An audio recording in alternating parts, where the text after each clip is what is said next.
I truly believe that a lot of people don't push themselves outside their comfort zone. Every time I've pushed myself out of the comfort zone, looking back, I've loved it. Ishank Gupta, the co-founder of KGEN, a distribution protocol with over 10 million users, backed by Aptos, Polygon, Accel, and many more. He's creating a future where gamers own their data, build their reputation, and actually earn from their time online. With roots at Wharton and IIT Bombay, he's mixing his huge tech knowledge with real business vision. How do you manage the stress and volatility of the industry as a founder? So there are two of us, right? And I think that is super powerful. There are more bad days than good days sometimes, right? There are weeks where you're having more bad days than good days on an average, and that's when you need a partner who you can just chat openly with. From the distribution side, what do you think are the missing pieces now to drive that distribution? I think distribution is broken because we are not able to target the right people for the right products, not because those people don't exist. So what can we expect from KGEN over the next 6 months to a year? You obviously mentioned 100 mil as the benchmark. When are you hoping to see that become a reality? Welcome back to the Lock-In or Log-Off podcast, where I speak to builders, creators, and investors to understand how they spotted the opportunity and how they navigated their way to success. Today, we're joined by the founder of KGEN. How is it going? Good, man. It's day 4 of GDC. So it's what it is. I mean, we are both operating on very little sleep, I guess. So let's make sure that whatever we say makes sense to everyone who's watching. That is it. I mean, 4 days in to any of these conferences, I do more socializing at these conferences than I probably do within 6 months or a year at home. But it's the nature of the game. And I think, especially GDC, for anyone who's in gaming, I think it's a pretty like motivational and exciting period at the same time, because this is where I think the top builders all come to one place and kind of get involved. But before we get into the GDC side of things, I like going a little bit further back. And what was life like for you before Web3? What did that look like? How did you get to where you were? Were you a serial entrepreneur before? How did that all look for you? So how I got to doing what I'm doing today, there's a lot of serendipity involved. So I can tell you about that story, how I met my co-founder in Dubai through a common friend who happened to be one of the lead investors in KGEN when we started off, right? So that was very cool. But before Web3, it's been a very interesting journey. So I grew up in India, started my first company in India when I was in college.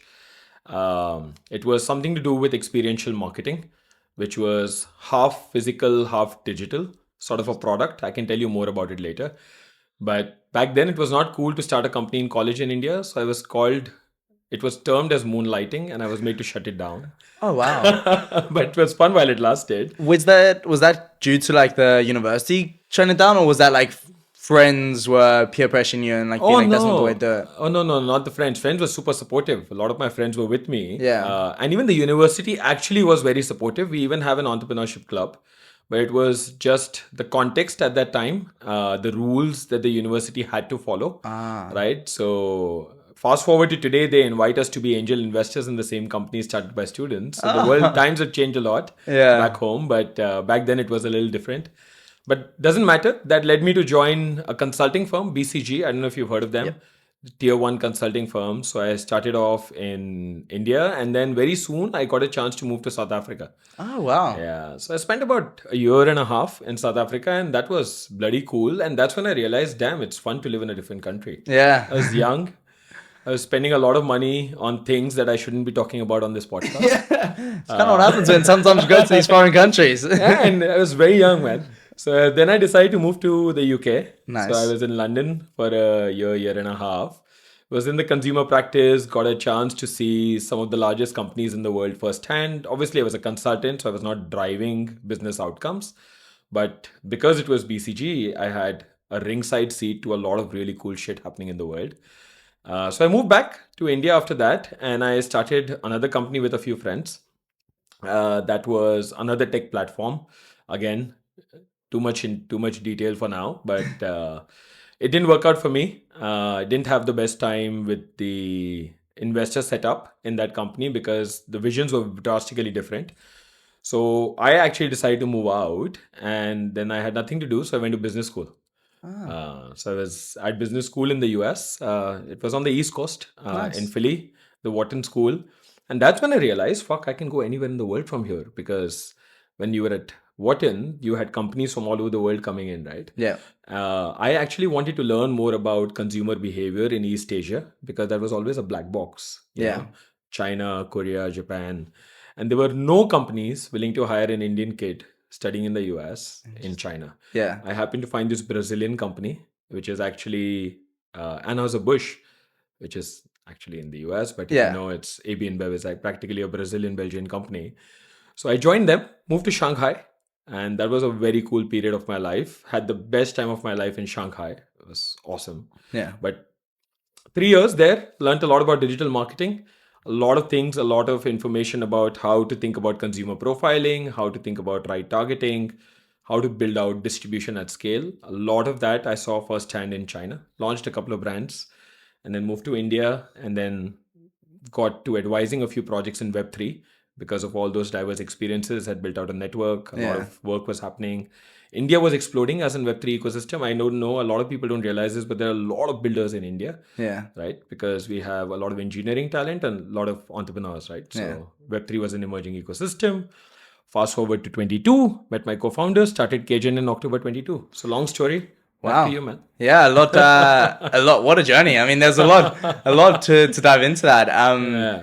I mean, like you mentioned, I would like to go into the first step of that is like, I mean, across the board within that story, you obviously moved around a lot. And I think traveling, so I actually grew up in South Africa. Oh, which yeah, part? Johannesburg. Ooh, damn, I used to be in Cape Town. I mean, yeah, that's the better choice. You definitely want better on that front. I mean, okay, honesty, full transparency. I would spend Monday to Thursday in the Northern Cape Yeah. in a small village near Uppington. And then you'd go down to the... And then every Friday, 3 p.m., I would drive down to Cape Town, 6-hour drive, but Yeah. I did it every fucking Friday for 14 months of my life, just so that I could spend the weekend in Cape Town. Yeah, because there's a weekend in Cape Town's a good time. A very, very good time. Oh man, the mountain, the ocean. Yeah, it has it all. It has it all. But within that experience, because obviously, I mean, you traveled across multiple cultures at what it seems like a fairly young age as well. What were some of the lessons you had from being exposed to being put in new cultures, especially at such a young age, but also the diversity and I guess, yeah, the lessons within having to adapt to those new cultures? Great question, man. So there were many things, right? I mean, these things are sort of obvious in retrospect, but at that time, everything was new, right? Yeah. When you first go out. In all fairness, I had a little bit of a soft landing because I was traveling for work at the very beginning, right?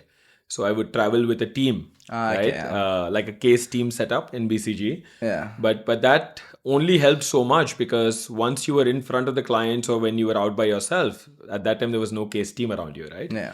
So very, very simple things like communicating effectively. For example, a lot of people in India are used to speaking fast, Yeah. right? Just simple things like slowing it down. Simple things like making an effort to learn more about the culture. I would, for example, in South Africa, I would go do braai.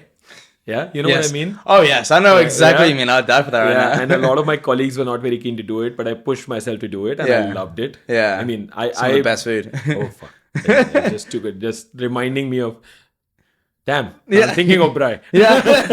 I think after this, that's where we're going to go. Yeah, let's do it. That's where we're going to go. Yeah. So simple things like that. I learned to pick up. I learned to play golf as a 22-year-old. Nice. You know, I mean, okay, that's a lie. I did not learn. I pretended to play golf. It's a tough one. I've been trying over the last 3 years and I'm still pretending. Yeah, because after this, if somebody challenges me to a game of golf, they'll be like, "This guy was lying on the podcast." Yeah. So let's be honest here, right? but the idea was, hang out with those people. I picked up a little bit of Afrikaans. Yeah. When I would walk around, I would talk to people, at the office, talk to them in their language, just basic stuff, man. Small talk. So simple things. The idea was to connect in a way that they felt like you were making an effort to be part of the culture and respecting those cultures while trying to maintain your own identity was a very beautiful dynamic, right? And I think South Africa, UK, US, China, so multiple countries, I tried to follow a similar playbook each time I landed there. Yeah. And then once you sort of start having some local connects, when you make some local friends, I think that's very important when you're trying to live in a new country. A lot of people end up having friends from their comfort zone. Yeah. And very early on, my mentors and even my father, right, and my parents in general, but my dad in specific, they were very, very clear that you need to push yourself outside your comfort zone because that's where you grow. Yeah. Right. So I remember it's a very common diagram. You'll find it on every meme. People draw that circle which says comfort zone and Yeah. then they write growth outside. You know, you've seen that? Yeah. It's a stupid motivational thing that shows up, but it's actually real, man. Yeah, it's It accurate. works. It works. Yeah, I think I mean it's funny how like a lot of those basic, simple motivational things that you see on the things, they're basic and like I guess corny in some ways, but they actually are true. I think discomfort is one of the biggest things that I've noticed over many years, that like the more I seek it, the better life becomes in many ways. Like even when I moved from like the UK, from South Africa to the UK. At the time, I didn't want that discomfort. You moved from South Africa to UK as well? Yes. I feel like we're having the same journey. Basically, we live the same life. We live the same life. We bride in South Africa. You're just better looking than me and younger than me. But apart from that, we have the same life. It's slightly more. You're slightly more successful. You got some wins both ways. But yeah, I think the discomfort thing is so true. I think enough people don't seek that, and that's one thing like I enjoy going to see new cultures for. Is like one, the discomfort, but also the perspective. I think something a lot of people actually like, I think there's statistics, especially around the Western world, that like people don't leave their home countries that frequently. How have you found being exposed to multiple cultures impact your perspective both on life but also for business?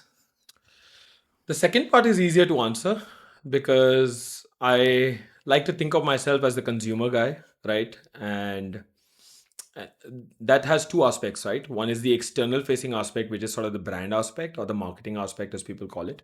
But the other aspect is just trying to understand consumer behaviors, right? Which are sort of interlinked with each other. They're not too disparate from each other. So from a business standpoint, I feel like it has given me a set of tools in my arsenal, which are very powerful. For example, I go to Korea once every 3 months. I went to Seoul the first time and I landed there and I figured out, okay, this map doesn't work, this cab app will work, that will not work, that will work, and so on, right? It's not, the cognitive load is near zero for me when I travel to a new country. It's a little annoying sometimes for my co-travelers because they're like, dude, you don't even know that you need this app. I'm like, man, we'll figure it out. You know? You want to go out? Yeah, I mean, let's have Korean barbecue, you know? Yeah. But people be like, oh, let's look for XYZ restaurant. I only eat this cuisine. I'm like, nope, none of that. When I'm in a new country, I want to have the local food. Yeah. You know what I mean? So from a business standpoint, it makes your playground global. Yeah. By virtue of living in various countries, you end up looking at the world as a unified playground in many ways, rather than worry about borders and worry about different aspects of the world that may or may not appeal to you, right? On a personal front, I think it becomes very easy to connect with people from different backgrounds, different cultures, because you become a lot more tolerant. If I have friends who they're highly successful work-wise, but they haven't traveled as much. Yeah. So I've seen them be very, very dismissive of point of views that they don't agree with, but they don't seem to be tolerant about those point of views enough to engage with those in a conversation, right? I think that's underrated in my view. The ability to connect with different cultures, the ability to be tolerant of different views, the willingness to keep an open mind. I think those are just outcomes. I'm not saying that you need to travel the world to have those outcomes, but the probability of you having those outcomes goes up if you're well traveled. That's my view. Yeah, I think those are some great points. I think especially around understanding different views, but also understanding different cultures. Because I think the more I even travel now in Web3 and everything, you realize how, people just communicate and hold themselves very differently from different cultures. And it's like, some people think, oh, these people are rude, but there's not rude. That's just the way the culture is. And like understanding that is incredibly impactful, especially considering most businesses now have to see the world, like you say, as a global playground, because most businesses are in many cases online, and if you really want to kind of scale it to the largest levels, you have to be able to tap into different demographics and different cultures. Absolutely. So I think those are some really insightful points. But onto the business side of things, you obviously had an incredible experience working with huge companies from the consultancy side. What were some of your lessons on that front? Like obviously you'd done it across different countries as well, but Working with those big brands, how did that, I guess, help you see things differently, and what were some of the biggest lessons? Let me try and answer your question a little differently around things that I've copied from those companies into what we're trying to build at KGen, Yeah. right? And things that we've tried to avoid, right, while building this out. Maybe it's probably another way to answer the question you asked me, right? Yeah. Because the things I copied are the things I learned, Yeah. and the things I decided to not copy were the things I learned and I realized they were not good for business, right? The things I copied were the willingness to look for the right people to build out the business. I think at the end of the day, every business boils down to the people that are building it. Now, yes, there is a huge trend coming up of AI agents fully building a company and people having, I know a lot of investors have the thesis of companies with zero employees, Yeah. right? I mean, those are all great trends, but at least in the world as we live in today, people make companies and it's not the other way, right? Um, so investing in the right people, having the right culture value system inside the company. So number one value system that we really care about is ownership, right? Ownership of getting shit done, ownership of solving a problem, ownership of just every problem that is around what you're working on is your problem and not somebody else's problem, right? And that typically happens when the teams are relatively small and more connected with Yeah. each other.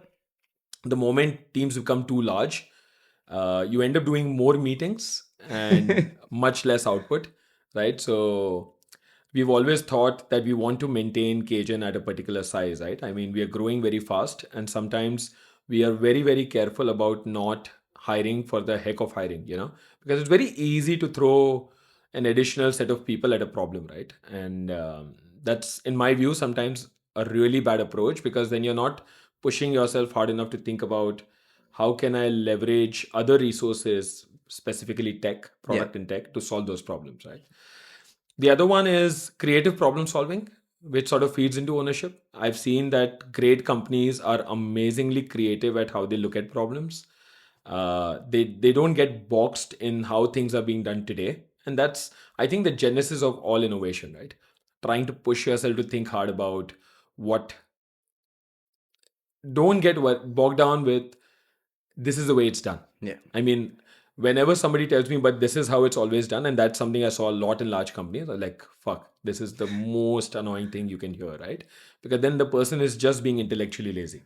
Yeah, they're just It's repeating. It's more repeating processes than ever thinking for correct, themselves. correct. And I do respect the need to do that. In certain cases, it's actually very powerful, right? Legal work, compliance work, you have to follow rules. So following rules is also very important. I'm not saying that throw all rules out of the window, but as a rule of thumb, when people just say that, hey, this is how it was always done, that's why we're going to do it this way, typically in my experience, they're being intellectually lazy, right? If you wanted me to add one more thing to that, if I really cared about it, would be the idea of hiring people who are better than you. I saw this at AB, I saw this at BCG, I saw this in some of my clients. I'm not naming clients, just to Yeah. not name those guys, but companies that really had people who were not political, insecure, or worried about their position. Those companies had tremendous amount of growth in various periods of their journeys. And that came from this attitude or culture of getting people on board who are better than you. And it's very easy to say this, it's very tough to execute this. Because before you know it, the best person on your team could also turn out to be an insecure person when it comes to them talking about their team. This is something I really look for when I'm meeting new people. Even when you meet three, four people together, you can tell how people are talking about their team members. And some people are really good at elevating their team, and some people are really good at being the center of attention, right? Yeah. So those are small things, goods and bads, which I'm just trying to. I don't know if this is a little too philosophical, but I'm just trying to look for traits, cultural traits, rather than just processes and systems. No, no, that's exactly what I'm looking for in terms of, because I think that's more impactful to people. One, on the both side on the hiring, but also two, those who want to work for these companies. I think it comes down to the philosophical side of it, more than it does just around the practical side. But for those that want to start to work for these huge companies and become the person that you would be looking to hire, what do you look for from, like, obviously you mentioned people who are able to empower, but like what does that look like, and what are some of the other skill sets that you tend to look for that, like, okay, this is what a high autonomous worker will have as a character perspective? Shout out to the sponsors of this podcast, one of the most anticipated TCG games in both Web 2 and Web 3 in Project O. If you're interested to give it a go, be sure to jump in the Discord. Shout out to the other sponsor of this episode, KGEN, who's building one of the largest decentralized distribution networks. If you're keen to get involved, be sure to go to their website and grab yourself one of the POG SPTs. Great question, man. So a lot of these things are very tough to find out in a few interviews, right? And personally, when I'm doing the final round, it's typically either one of our elder members, my co-founder or me, one of us who does the final round of selection, right? Um, so I don't know if I can claim that we are 100% accurate, but we obviously correct our mistakes very fast, because that is also good for the person who's joining us. If they're not a good fit, better for them if they leave us faster, because that way they don't have to go out and justify to the world what happened, right? Yeah. I mean, it's just easy. But in terms of what we look for, what I specifically look for is I look for creativity in problem solving. You can tell that by virtue of how people are attacking a particular problem. The second aspect is I look for positivity, man. We deal with so much uncertainty, ambiguity, and fuck, man. Web3. There's a lot to be negative about, that you have Yes. to be an optimist to survive in this industry. Correct, right? And you can't expect everyone to be irrationally optimist. Probably that's my job. But but it's always good to. I think that some books call it the beer test. Yeah. I don't necessarily go out for a beer, because it's very weird if you ask somebody at 11 a.m., hey, do you want to have a beer, right? Yeah, it might not look the best if the founder's drinking at 11 a.m. Yeah. But the idea is that, do I want to hang with this person after work? Yeah. Right? And do I get that vibe just chilling with them? And that's why when I am meeting people, and I get a lot of shit for this, I sometimes don't even do a full interview, right? It's more of getting to know them, getting to know that. I mean, my typical starting question is, tell me about your life story, man. Yeah. Like, what led to everything till this day? Well, right? maybe you should be a podcast host in that front, because you're copying my playbook here as well. I got inspiration from your interviews then. But I do think it tells a lot. That's why I do the podcast in the same way. I think stories up until now, and also how people perceive their story up until now, speaks a lot, because how people perceived, whether they say that they had a hard time in life, how they speak about that, I think shows a lot. And I think everyone I speak to on the show speaks about it in a very positive manner. They see that as like, that was a pivotal moment in what made them lead to the success they are. But those are the successful people. I'm sure if I had to go interview a lot of random people, they would speak about the hardship as the thing that held them back from being a successful thing. So I think it's a very very interesting way to do it on the interview side. Yeah, I mean, it's worked for me.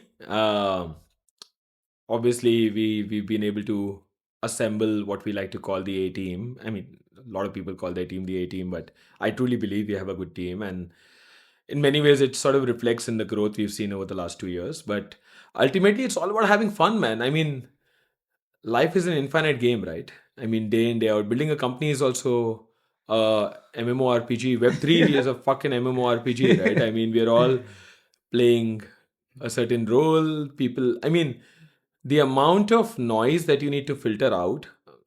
You wake up at 7 in the morning, you open your Twitter account or X account.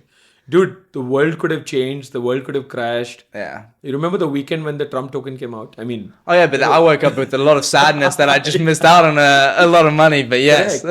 I mean, yeah, but one could argue that you did not. Oh, yeah, it depends on... I would have round-tripped it. You're correct. I do tend to have that tendency. I think a lot of people I know round-tripped it. Yeah.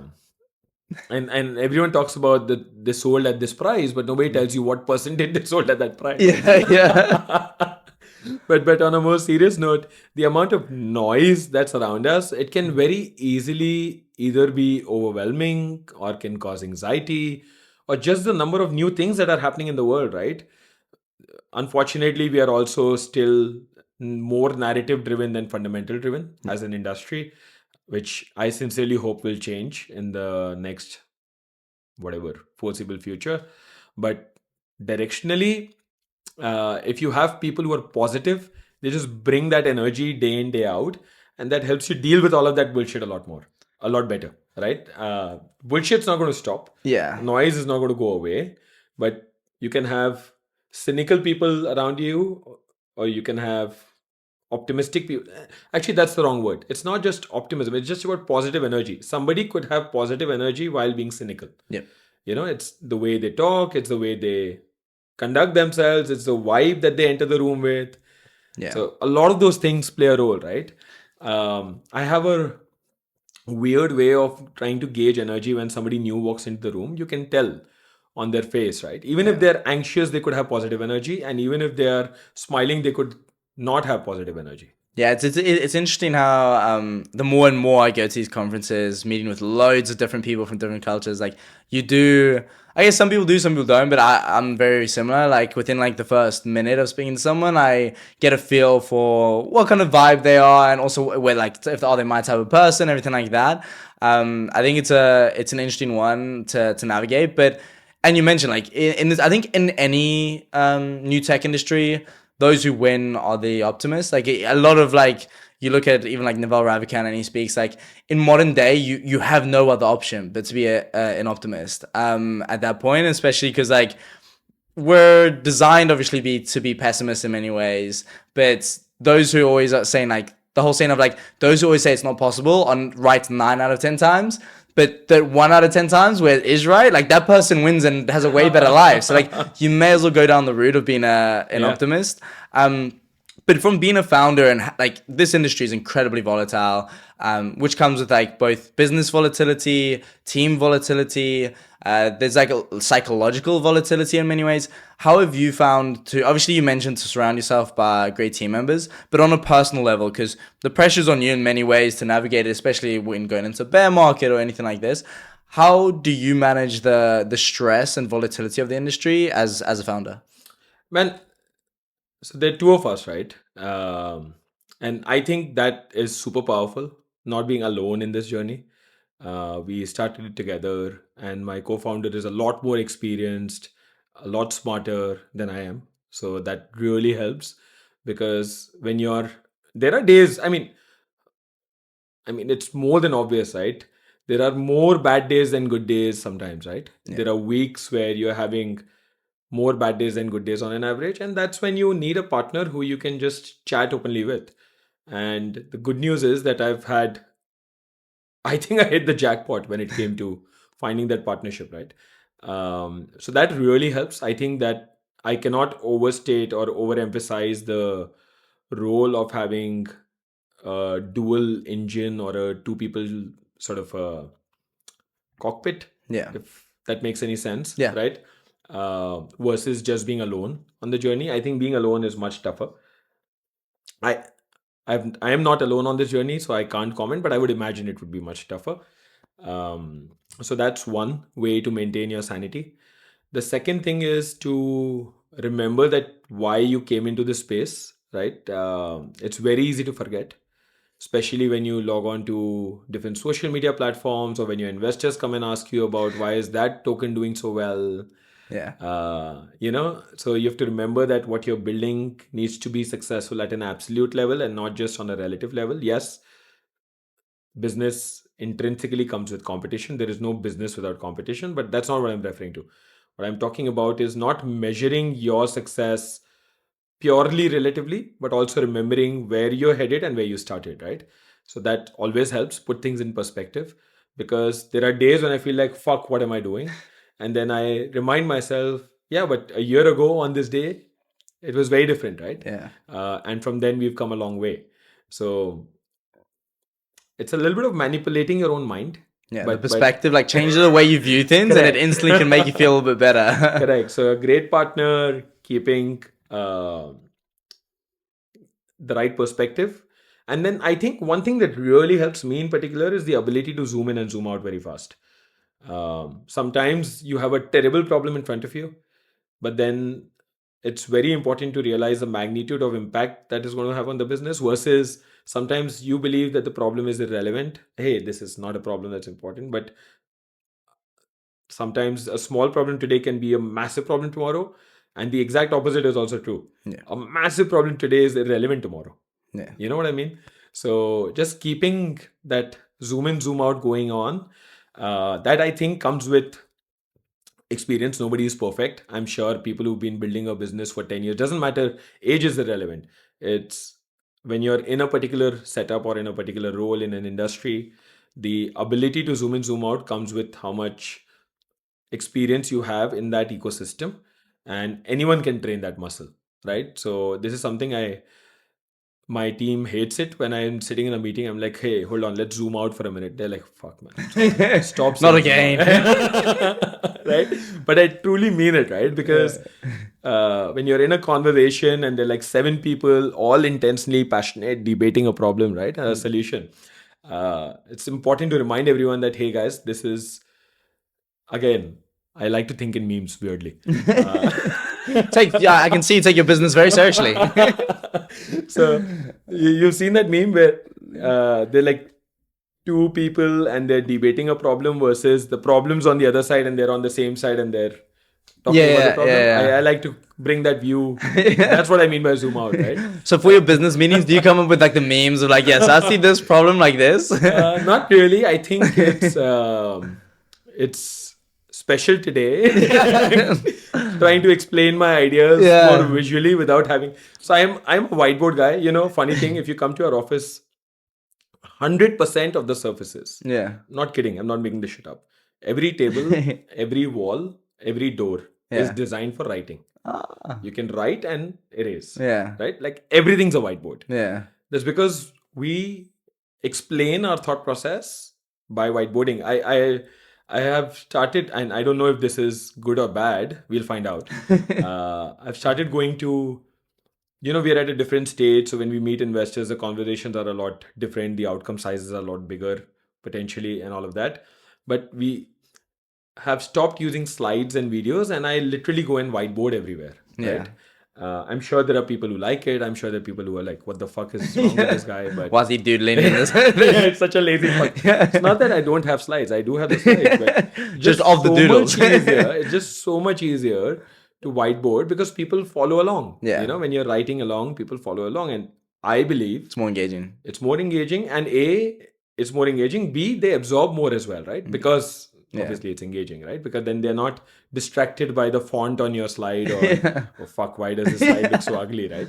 I mean, my handwriting is uglier than the slide probably, but it works. I think that there's some alpha right there to start whiteboarding the investment decks. No, I think that's super interesting. But going back, you mentioned obviously that your co-founder is a huge part of that. I know you mentioned at the start that there's a super interesting story of how that all came to fruition. Are you able to go into more detail of like how the whole business started?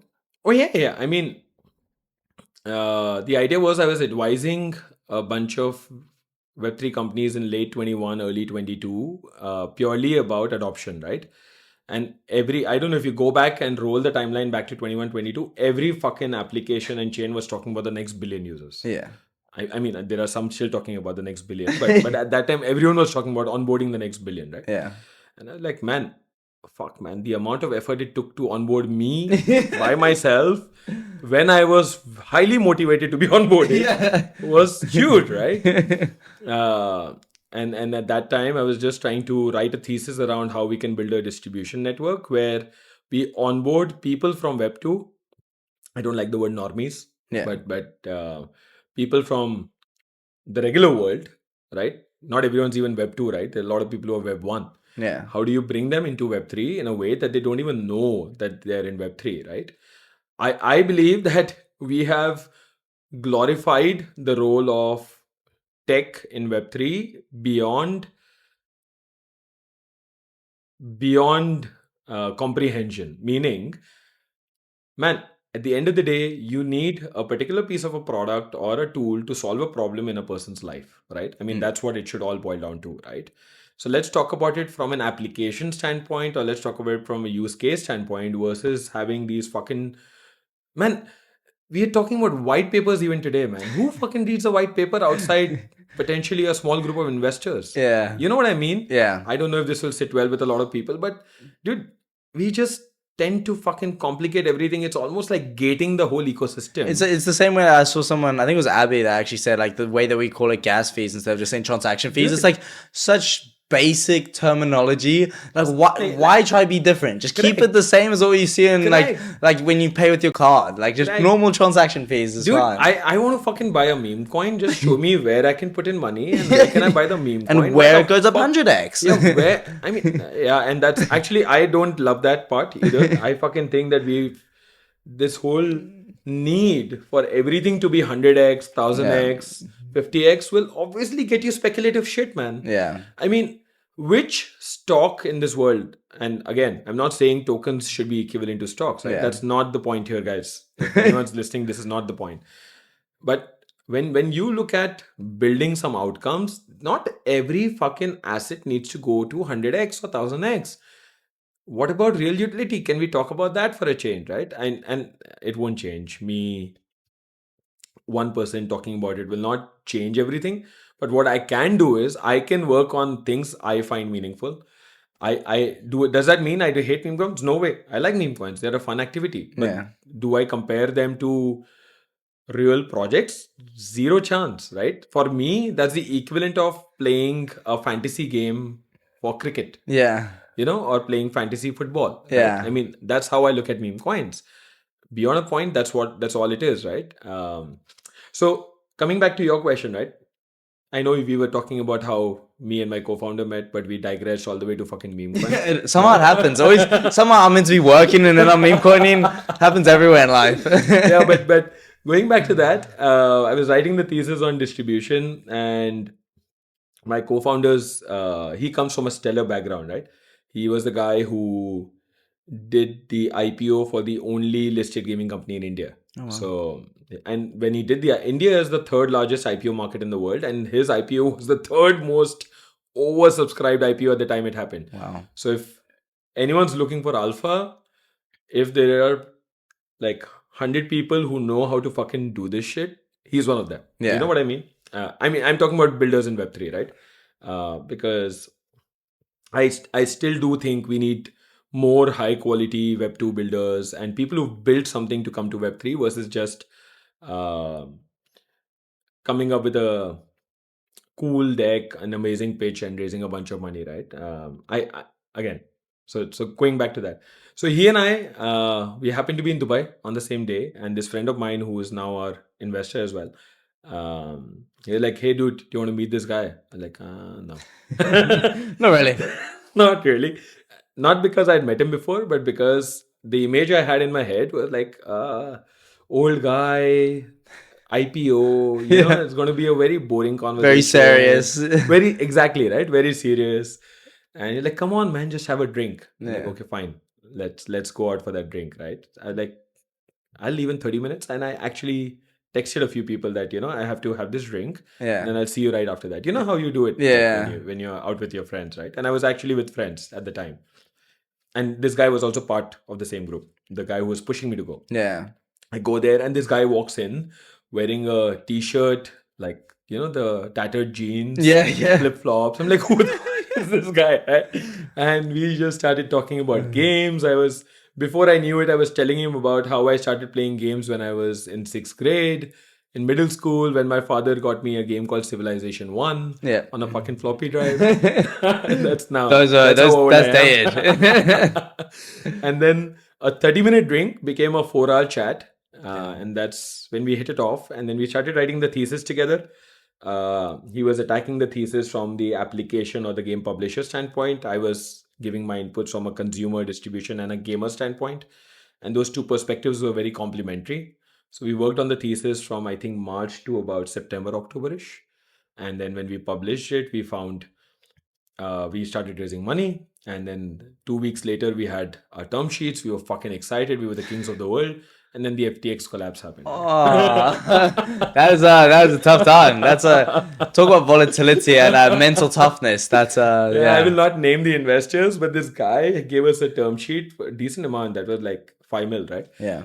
And this is one term sheet worth 5 mil because we were doing a 25 mil, 20 mil round at the time.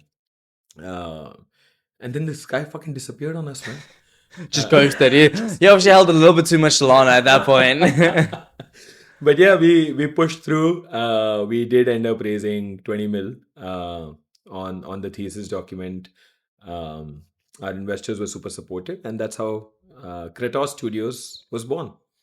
And on the investor side, how I don't think a lot of people tend to understand how that all works. How important is it when selecting who your investors are? Do they have a huge input in terms of the direction of the company? Especially you guys in a very different situation, I guess, from studios, but obviously everyone thinks studios are pushed to TGE from their investors. How do you view that world?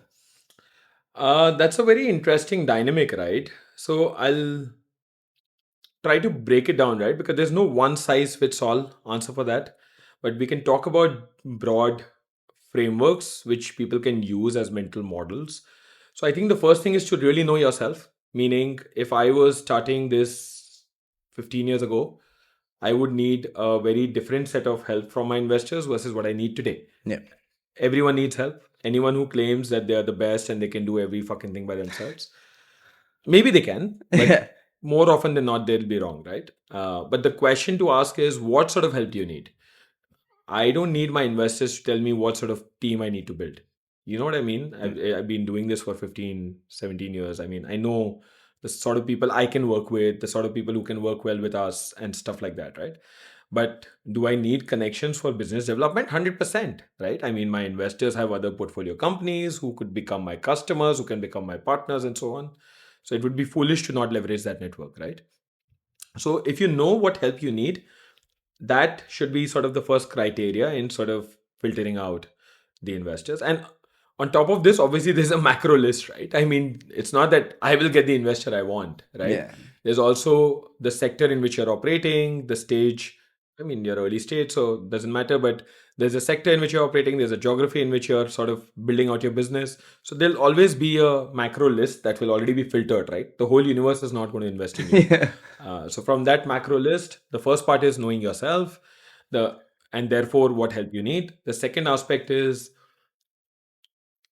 what are you going to do once you have that money, right? Which is because there are different paths, right? It would be totally unfair on my part to say that people who TGE pre-product or pre-revenue are always wrong. It's not true. It could actually work well for their protocol. That's how it's structured, right? Because they are decentralizing the ownership very early on. In our case, we were very clear that we wanted to work out the fundamentals first, build out free cash flows, and that accrues value to the token. We were very clear in our head. So we wanted a bunch of investors who care more about building a fundamental business rather than just launching a token, right? And again, it's not wrong to want to launch a token early on, right? But that's what we wanted. And then the last part is really having the vibe. The beer test works that in that place as well, right? I mean, you don't want to fucking look at the phone and be annoyed. Why is this guy calling me again, Yeah. right? You want somebody who, and it works both ways. The investor also doesn't want port co-founders because we do angel investing as well. Yeah. There are guys who drain your energy, Yeah. and there are guys who give you energy, right? So you want that to be on both sides, right? Yeah. So it's mostly about knowing what you want and how you want to build, and ultimately the vibe, right? So Yeah. so that's Yeah, I think that's super insightful. And I think a lot of people don't see that side as much on the investor side. But going a little bit more into the KGEN side and everything on that front. Web3 games are improving. Maybe they're not completely there, and I think there's like some games that I think we think are gonna have a good shot over the next 6 months. Um, from the distribution side, obviously that's where you guys are very hyperly focused on. What do you think are the missing pieces now to drive that distribution, and what role specifically is KGEN looking to fill to help drive that distribution? So I'll tell you what is a solved problem in Web 2, which we are still not using very effectively in Web 3, is the ability to profile the right users for the right products. Um, I think distribution is broken because we are not able to target the right people for the right products, not because those people don't exist, right? Which is a very unpopular opinion. Most people think that there are not enough people in Web3, Yeah. right? And you need to onboard. Maybe that's true for certain use cases, but at least for games, I think now we've had a lot of gamers come into Web3. And yes, we can argue that there are not enough active wallets, the wallets are low in value, and blah blah blah. But ultimately, gamers are gamers, man. They don't give a fuck about Web 2 or Web 3. Yeah. Anyone who tells me that Web 3 gamers is a separate breed of people in this world, I am happy to debate. Yeah. There are speculators, there are gamers. Yes, there is always going to be an intersection of the two cohorts, right? So, from my vantage point, what would work really well is, and this is, KGEN is not going to solve the distribution problem for everyone everywhere, right? We don't want to be the solution for everybody, right? We are addressing a very specific need. So, what are we focused on? We are focused on the global south, as we call it, sort of the southern hemisphere, more specifically South Asia, Latam, Middle East, North Africa, because these are A, fast growing markets, B, they have a young population, and C, they have a high percentage of population who are gamers, right? And why gamers? Because we believe gamers are early adopters, not just because I'm a gamer or uh, our team comes from a gaming background, right? Because we are building a distribution layer. Gaming is a core part of it, but it's not only for gaming. Because if you play games, doesn't mean that's all you do, right? You do other things in your life Yeah. as well. And gamers, by virtue of being early adopters, end up adopting a lot of other tech before the rest of the world does. So for us, a distribution layer that is powered by the right profiling, or the identity layer, as you call it, um, is a beautiful solution that, if enabled with the right retargeting tools, can allow any product or consumer application to target the right users, whether it's Web 2 or Web 3. And that's what we've seen. We started with only Web 3 games. Now we have Web 2 games working with us. We started with only games, but now we have DeFi apps, AI products working with us. So what's working out is this beautiful flywheel where, when you have the right tools for applications to target the right users and your ability to re-engage those users, that flywheel works beautifully. And on that front, I mean, in terms of the right tools, from what I interpret there, it's data. Like a huge part of it is data. And I mean that a huge part of all marketing has always been data, especially as like the internet has evolved. And then, but on the re-engaging side of things, like where does that side come in terms of the flywheel? Obviously you have the apps, and that's great. You have the data from everything you've collected, that's great. But how do you re-engage? Great question, man. So we use two aspects in our model to re-engage. One is the ability to just have the users on our own platform, and that's why it's called first party data, where the activities happen on our platform so that we can send out notifications. We have our own Android app, iOS app, right, where you can retarget the gamers just by virtue of them being on your own platform, right? In some cases, gamers or users are willing to log in through their phone numbers. In some cases, because we've abstracted all the Web3 in the backend, right? Like Yeah. everything happens in the backend. For the users, the journey is exactly how they would log into a food delivery app or an Uber app, right? Yeah. I mean, with whichever geography they're part of, right? So phone number is a primary login. The other logins are social logins and so on, which everyone is doing now, right? But when we started doing this in 22, a lot of people were not doing this, right? Yeah. So one part is the first party data, and therefore the ability to retarget them on your own platform. The second part is what we call the clan chief model, because we don't go after individual users, we go after micro communities. And those micro communities tend to have leaders. And those leaders have a tremendous amount of influence and respect within their communities. And we have now seen so many evolutions of some of those communities that we've seen leaders change, but the communities remain. Yeah. Right? So those leaders, if they are a core part of your protocol, they end up engaging with their communities a lot more and keep reactivating them, bringing them onto the platform whenever there's a new product that might be relevant to those people, right? So it's a game, a large Web2 game would work with us to conduct grassroots tournaments, and these leaders would host those tournaments, right? I don't want to name any specific customers right now, because that might just um, I don't want to come across as shilling somebody Yeah. over the other, right? But having said that, a combination of product-led solutions with the right tool for us to go back to the user and knowing somebody IRL in their network who is a core part of our protocol, those two things make it a superpower. Because then, if I'm trying to get to you and you missed out a product notification, there's also your client chief who's texting you on the Discord saying, Yeah. "Bro, did you check out this new thing Yeah. on KGEN?" And that's even if you miss the notification, you show up from there. And with the client, like the chiefs in those like specific locations, how does the incentive layer work for that? Are they employed by KGen? Is there an incentive layer? Like, how does that work? Because like if you're going for multiple regions, like that adds up in terms of like especially a management perspective, like to have all those people. So like how does both organization but incentive work? Great question, man. So first, let me explain to you how we fund rewards on KGen. So the way any application, game, consumer product would go to a Facebook or a Google, put in dollars and expect to get installs, downloads, etc. Right? The same way people come to us and run campaigns on Cajun, they're gamified campaigns. The difference is they're not video ads or static ads or whatever, right? Yeah. They're gamified campaigns, and 60 to 70% of the dollars that are put in on the platform, they are what is used for rewards. So that's why these are sustainable rewards. We don't Yeah. fund those rewards ourselves, right? So that's the first part. The second part is any user who gets rewards doesn't earn rewards, they win rewards. Meaning it's not just a function of time you spend on the platform, but also the skill you bring to the platform.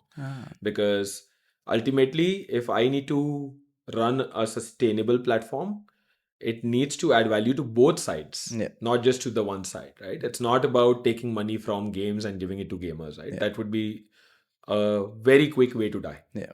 as a platform. You got to make sure you get the highest quality users. Absolutely, right? You need to get the best gamers to come and engage with those games, right? And that is self-selection. I don't judge somebody to be a better gamer than the other yet, but then data helps me make that judgment later on in the future. But for the purposes of one campaign, it will be an example would be a simple leaderboard where if I've created that reward pool, only the top 30 or 40% people would get that reward, Got, yeah. right? So that's part two. The last part, which is effectively your question, is why are client chiefs doing it? So they're not employed by Cajun. No client chief is an employee of Cajun. We actually don't believe in having that model because that would not allow us to scale. Yeah. Right? We need to build a network of close to, I don't know.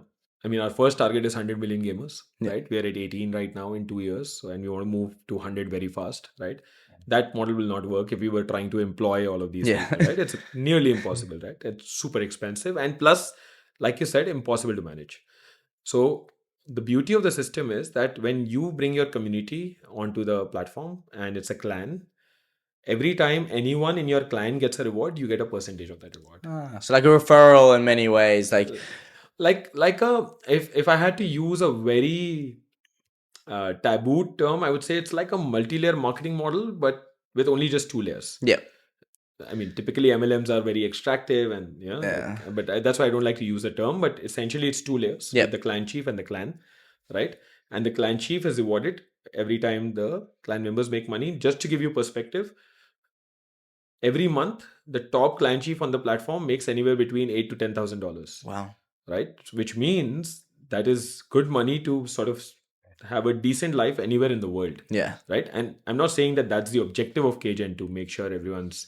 But it has to be the right for your system to work. The incentive layers have to, if they bring in enough value to you, then it makes sense for them to be compensated. And the flywheel works with that way because your customers are happy, you make money. And correct. Yeah.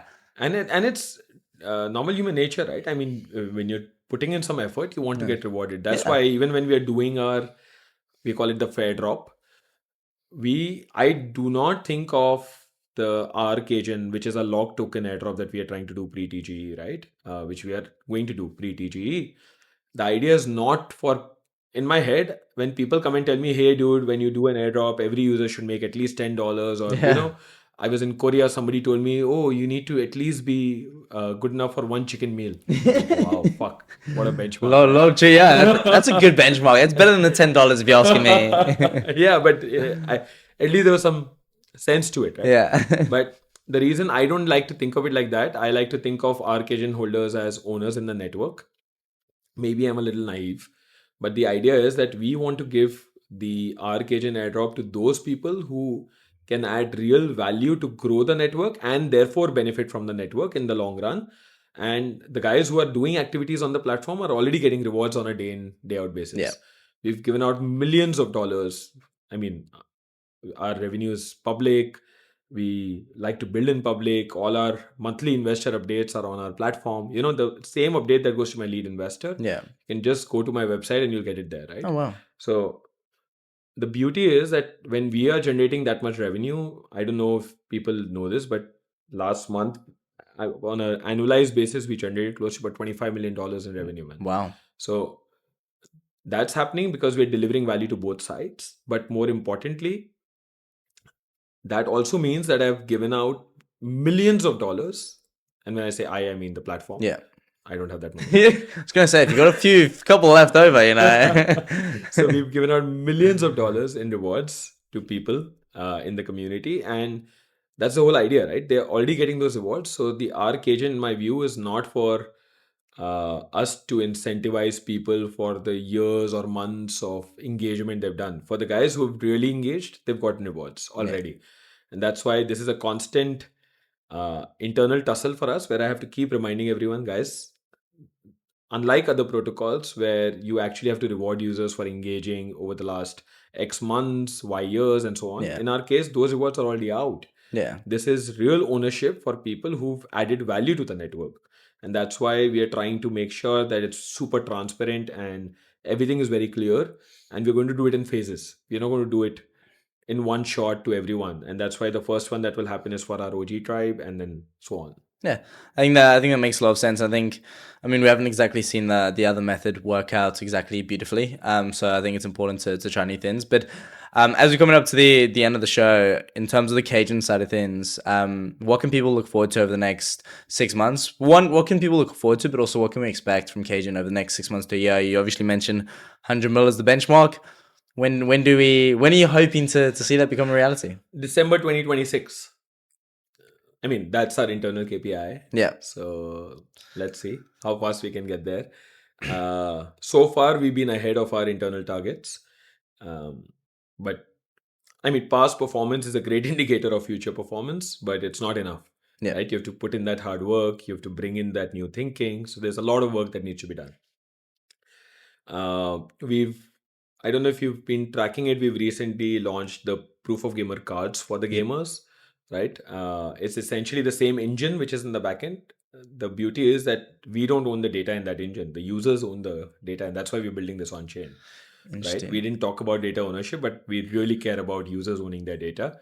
Today they can't port it, but we want to get to a point where they can even switch off their data from the network. And can they monetize? What is there a future where they monetize their data? Like when you access their data, they get a certain fee or They're something? monetizing it today. That's why the rewards are going to them, right? Okay, yeah. We're just gamifying the rewards because we don't want to pay people for their data. We Yeah. are paying people for a combination of data, time, and skill. Got yeah. Right? So it is because it's their data. That's why they're part of the reward process, right?